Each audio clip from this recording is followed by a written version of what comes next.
Happy birthday. Dress போடலாமா? ஆமாங்க, இன்றைக்கி யாஷி குட்டிக்கு பர்த்டே. நிலா பாப்பாவுக்கு ஊர்லேருந்து அவங்க அம்மாச்சியும் வந்திருந்தாங்க.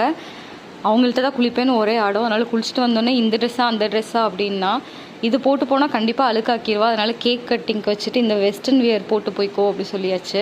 ஒரே குஷி. காலையிலே பாருங்கள் டான்ஸ் ஆடிட்டு இருந்தா. கிளாசிக்கல் டான்ஸ் போகிறதுனால காலையிலே ப்ராக்டிஸ் பண்ணிகிட்ருப்பா.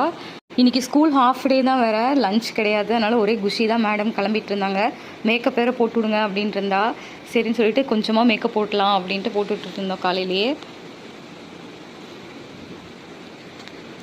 அவ்வளோதான், இதான் ஃபைனல் லுக்கு. ஹேர் மட்டும் இன்னும் கொஞ்சம் ட்ரை ஆகணும். ட்ரை ஆனோடனே ஒரு கிளிப்பு மட்டும் போட்டாச்சு. அப்புறம் அவங்க அம்மாச்சிக்கு கொடுத்தா சாக்லேட்டை. அடுத்தது அவங்க அண்ணனுக்கு கொடுத்தா. அவங்க அப்பா கொடுக்கலான்னு ஓடினா அவர் நைட் ஷிஃப்ட் முடிச்சு நல்லா டயர்டாக படுத்துட்டு இருந்தார். அவரால் முழிக்கவே முடியல.